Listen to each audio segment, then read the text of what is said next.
to talk about content in the social world. And I think social is about telling stories.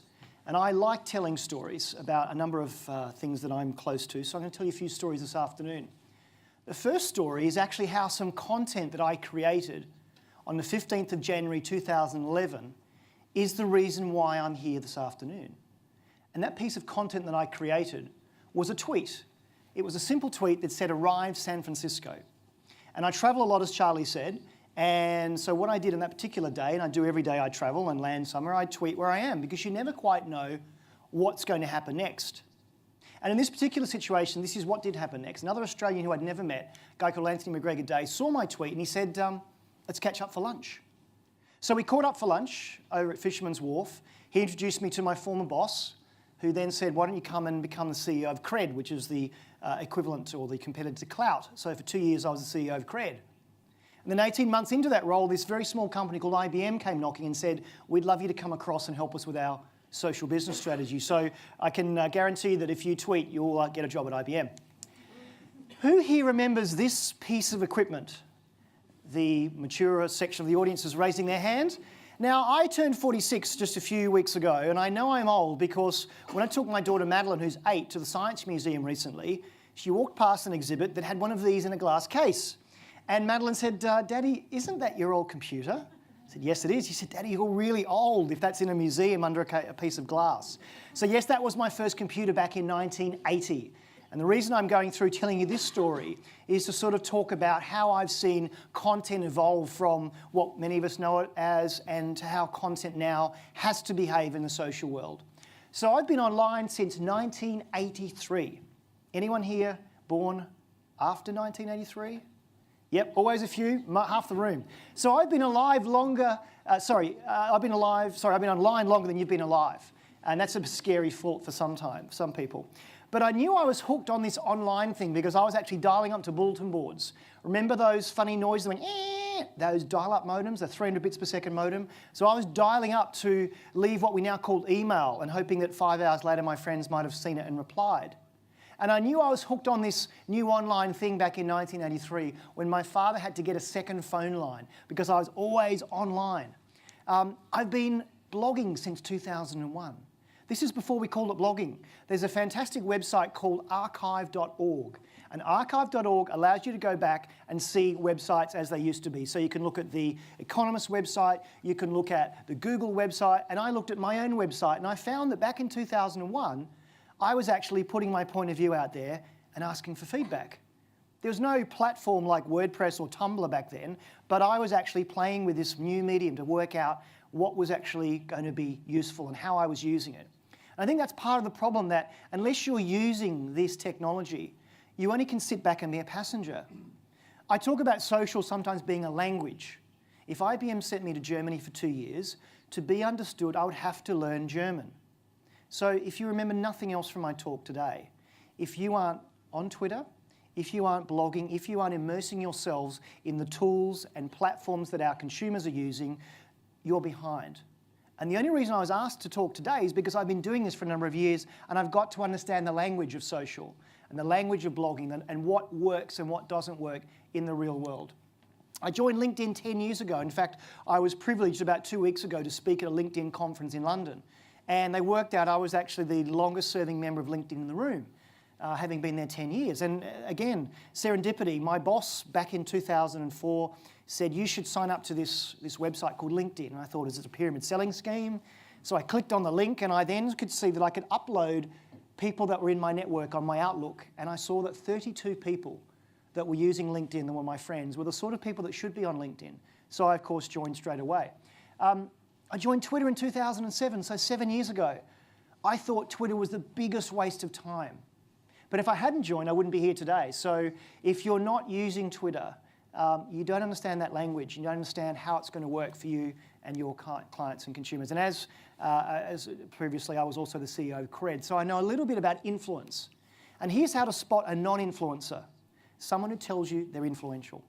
I had one guy who, when I was CEO of Cred, kept ringing me saying, Andrew, I'm so influential, you need to do things with me, you need to give me stuff. And then one day, strangely, his @ name was mentioning the @Cred app name 46,000 times in a day. We did some investigation. We found out he has 2,500 Twitter profiles, and he was just increasing his influence by mentioning himself on Twitter. So I can smell a non-influencer a mile off. But I think social is actually very much like real life. And I wanted you to try this experiment. We're having a coffee break in an hour or so. Not everyone in this room knows each other. I want you to go up to two people that are talking to each other, that clearly know each other, or in a discussion. And I want you to see how long it takes for you to get invited into that conversation.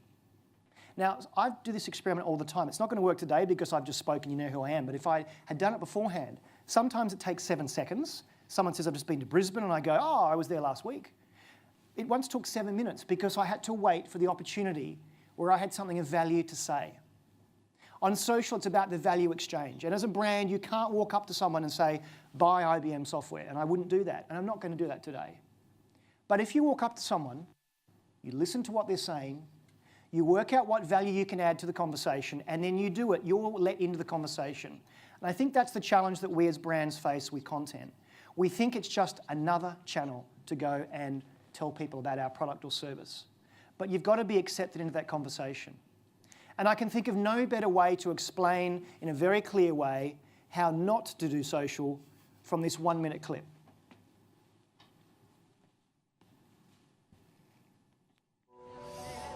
Hi guys. Hiya. Can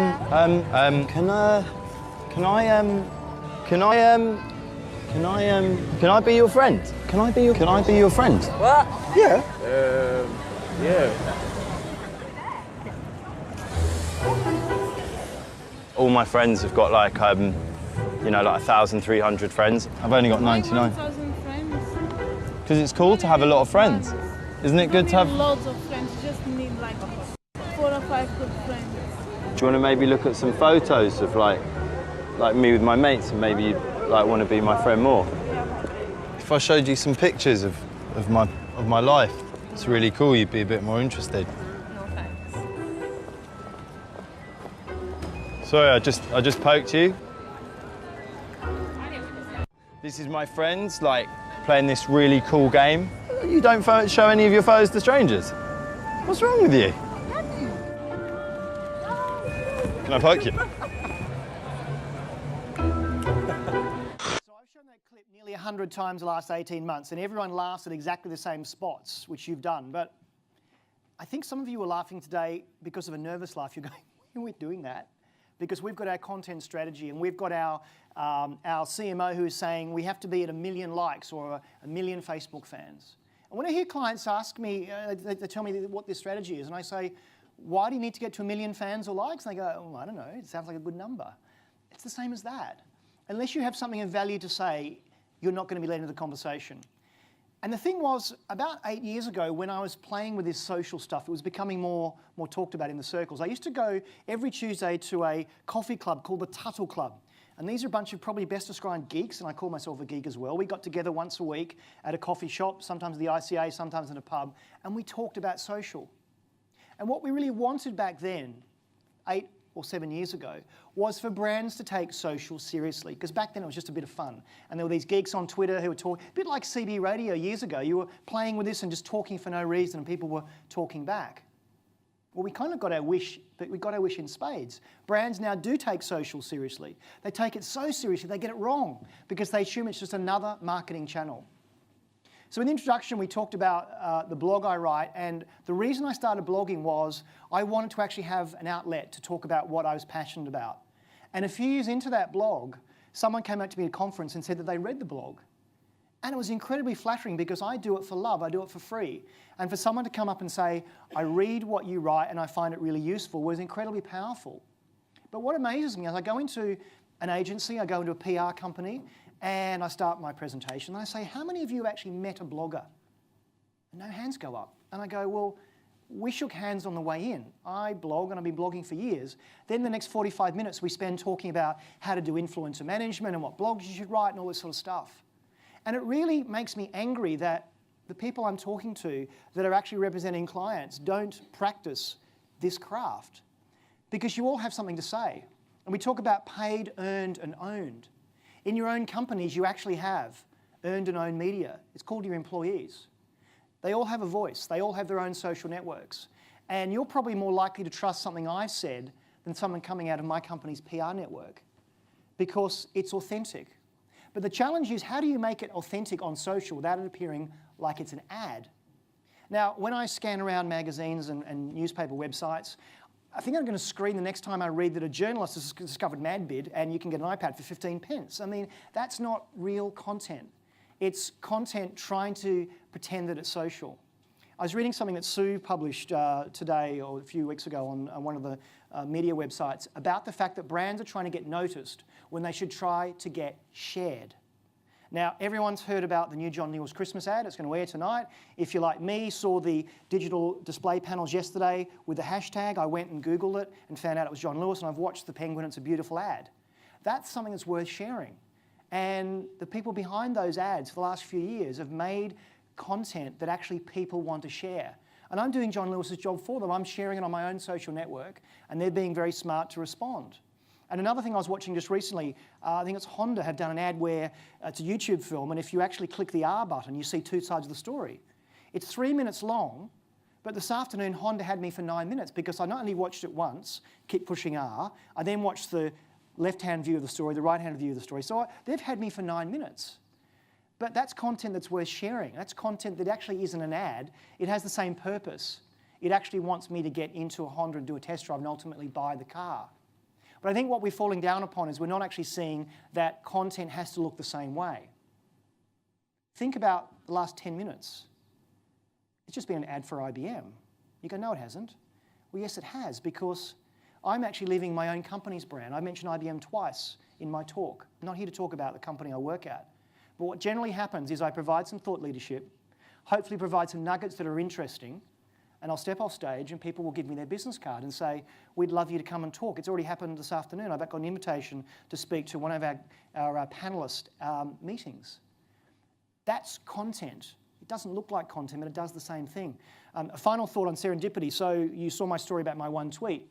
I was sitting in the hairdresser's chair a couple of Thursday evenings ago, sat down to have my hair cut, and my phone rang. It was one of my favourite clients, and he said, you don't need a haircut. I thought, how do you know I'm having a haircut? I'd checked it on Foursquare to the local Tony and Guy, and he'd seen I was there, and he knows that I travel a lot. He follows me on Foursquare. He worked for an airline, so I fly with their airline, and he knows where I travel and that I'm using their service. He said, any chance you're going to be in London next Monday night? I said, actually, yes, I am going to be. Well, how would you like to come to a private dinner down at Heathrow with my 4 CEOs and spend 3 hours talking to them about social and digital disruption?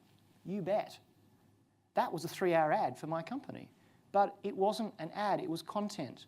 And it's something that they will share, maybe not through their own social networks, but they'll talk about something that I said. So all around you there is content that you are sharing. It's not just about repackaging the ad. It's about getting a story out there. It's getting a message out there that is shareable and that people will want to share.